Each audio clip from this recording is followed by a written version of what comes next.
जोड़ों का घिसना या नी ऑस्टियोआर्थराइटिस। नी ऑस्टियोआर्थराइटिस क्या है? जब तक ये लाइनिंग अच्छी है, हमारा घुटना बहुत अच्छा है। जो घुटना पहले बाहर की तरफ जा रहा था, धीरे धीरे अंदर की तरफ आने लगता है। इस अर्ली स्टेज पे ज्यादातर लोगों को पता ही नहीं चलता कि कोई परेशानी है। वे कौन लोग हैं जिनको ये परेशानी ज्यादा हो सकती है? ऑस्टियोआर्थराइटिस के सिम्टम्स क्या है? ऑस्टियोआर्थराइटिस में सर्जरी की जरूरत कब पड़ती है? हमारे लाइफस्टाइल और हमारे शारीरिक वजन का ऑस्टियोआर्थराइटिस में कोई महत्व है?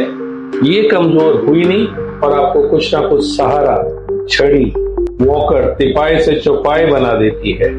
मैं ऐसा क्या खाऊं जिससे मेरा आर्थराइटिस ठीक हो जाए? क्या घुटनों में इंजेक्शन का रोल है? आपको डे टू डे एक्टिविटी करने में भी दिक्कत होने लगी है, टांगों में बहुत टेढ़ापन आने लगा है, उठने बैठने चलने में दिक्कत होने लगी है और आप लाचार या बेसहारा हो रहे हैं।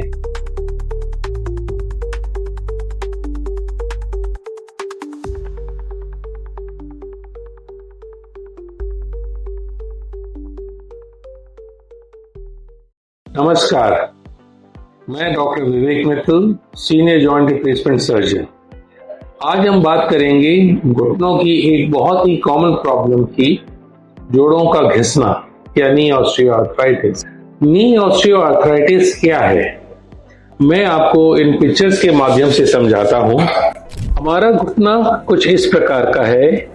घुटने की हड्डी के ऊपर एक स्पेशल लाइनिंग है, कार्टिलेज, जो सॉफ्ट होती है, और बीच में एक ट्रायंगुलर पीस ऑफ मास होता है, मेनिस्कस, जो ऊपर वाली हड्डी का जोड़ नीचे वाली हड्डी पे यूनिफॉर्मली स्प्रेड करता है।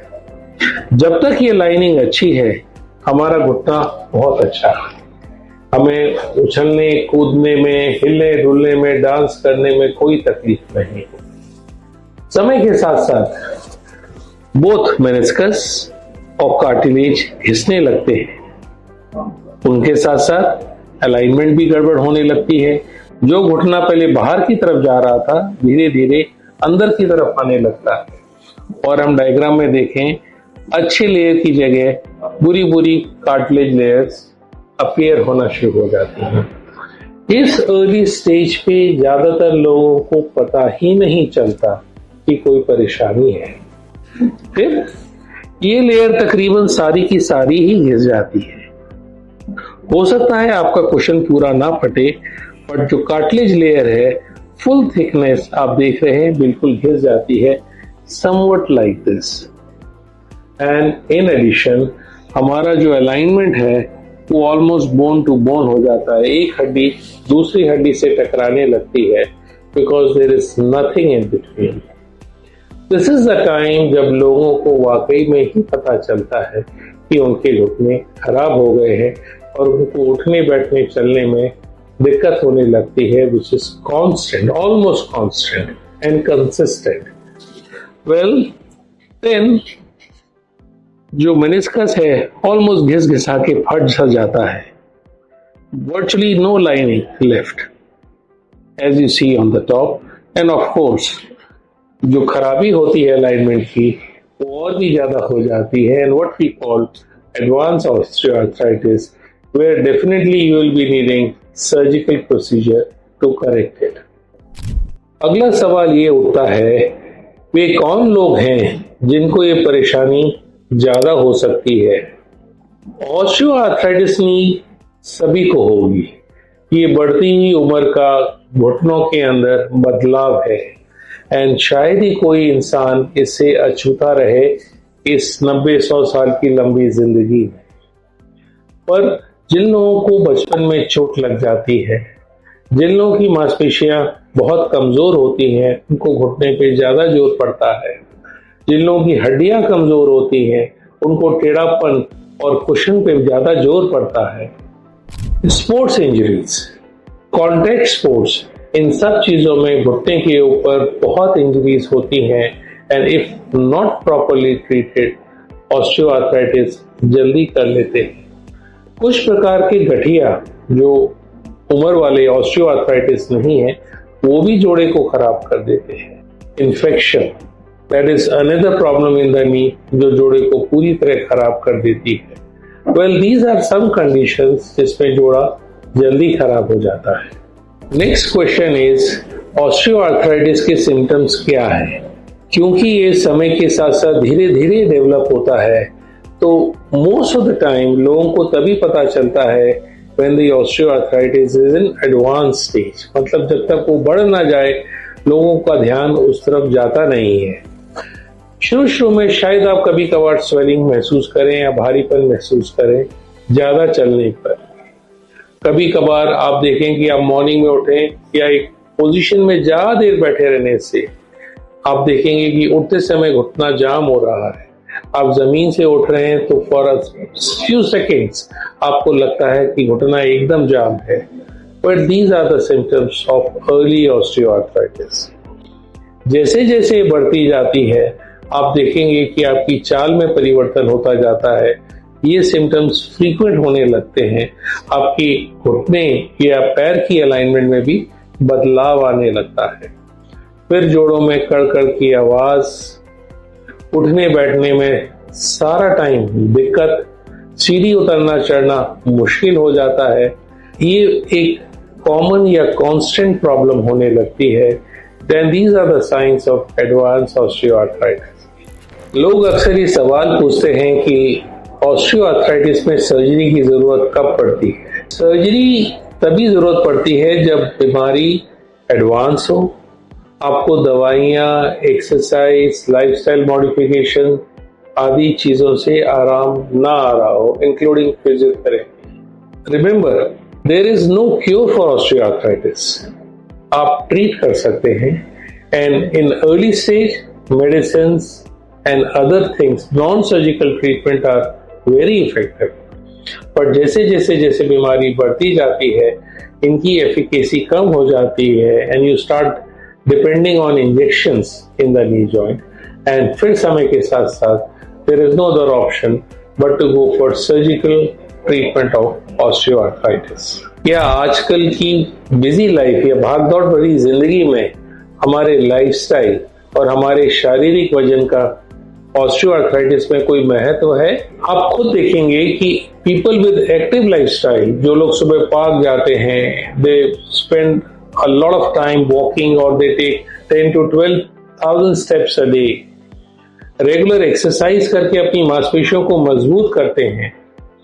their knees are much better because उनकी मांसपेशियां ज्यादा स्ट्रॉन्ग हैं।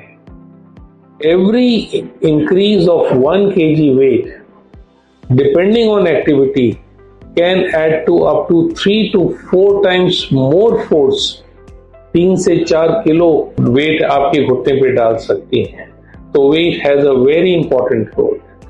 And early to moderate osteoarthritis में अगर आप अपना वेट ही कम कर लें तो आपके घुटनों को बहुत फायदा होता है। Let's talk about exercises. We have 3 groups of muscles: the front muscles, which is called quadriceps, the back muscles, which is called hamstrings, and the side muscles, which is basically the fascia. The quadriceps muscle, which is a group of 4 to 5 muscles, is the most important muscles जो हमारे घुटनों की health और हमारे पैर की alignment को dictate करती है। मेरा मानना है कि दिस स्ट्रॉन्ग मसल हमको 2 पाए मीन्स इंसान बनाने में मदद करती है। ये कमजोर हुई नहीं और आपको कुछ ना कुछ सहारा, छड़ी, वॉकर, तिपाई से चौपाई बना देती है। So strong muscle is very very important. Strong quadriceps muscle is very very important in the long and healthy life of your knee joint. As far as exercise are concerned, do low impact exercises, walking, brisk walking, gentle jogging, some steps, cycling, swimming, rowing. Rowing is a very important exercise जो abdomen और thigh muscles को strong बनाती है. Lot of exercises you can do in gym which can be modified ताकि आप low impact से इन मांसपेशियों को ज्यादा मजबूत कर सकें। Avoid high impact exercises, jumping, running on an uneven or bad surfaces. Avoid those. Then जमीन में उखड़ू बैठना, ये घुटने के ऊपर बहुत जोर डालता है। अगर आप बिस्तर में आलती पालती मार के बैठे हैं, बिस्तर इस जमीन पे आलती पालती मार के बैठे हैं, नो इशू, बट उठते बैठते समय घुटनों पे बहुत जोर पड़ता है।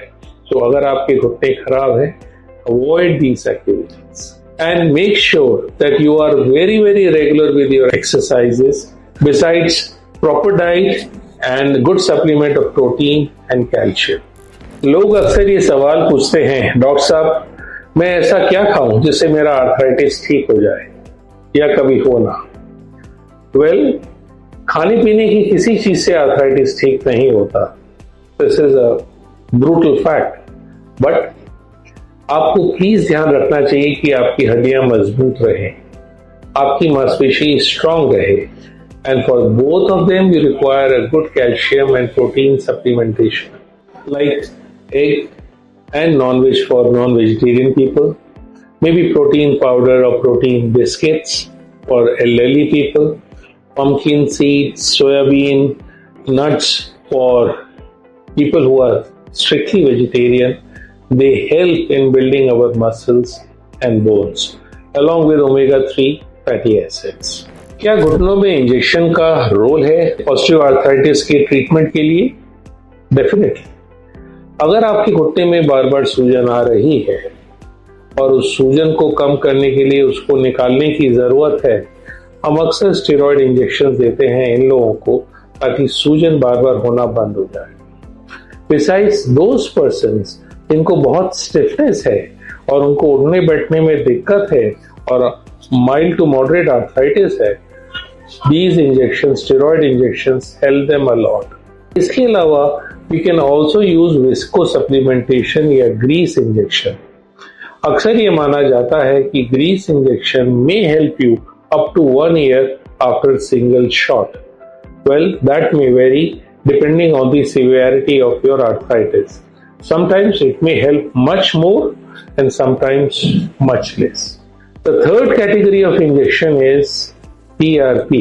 इसको लोग platelet rich plasma या growth factor injection कहते हैं। Well, आपके ब्लड से कुछ सेल्स हम आइसोलेट कर लेते हैं और certainly they have a property to regrow some part of your bone. Well, this is also used frequently in osteoarthritis.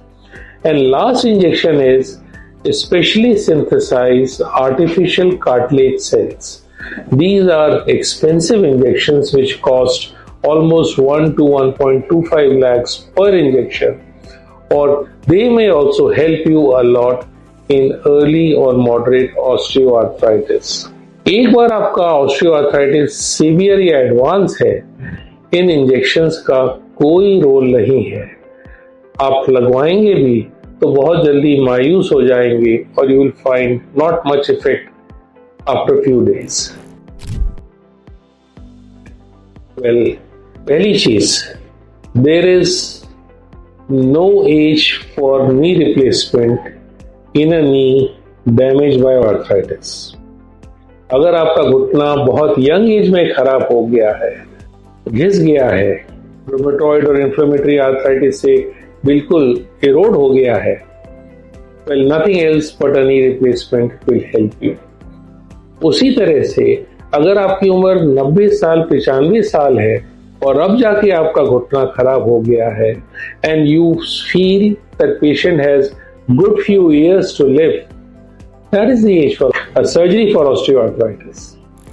अंत में मैं यही बोलूंगा, osteoarthritis कोई अचानक पैदा हुई बीमारी नहीं है। Treat it as a part of aging, and like aging we should add life in years rather than years in life. And if you see that despite trying everything, your need for painkiller medicine is more, आपको day to day activity में करने में भी दिक्कत होने लगी है, टांगों में बहुत टेढ़ापन आने लगा है, उठने बैठने चलने में दिक्कत होने लगी है और आप लाचार या बेसहारा हो रहे हैं, think of knee replacement early. This will change your life and help you and your family in a big way.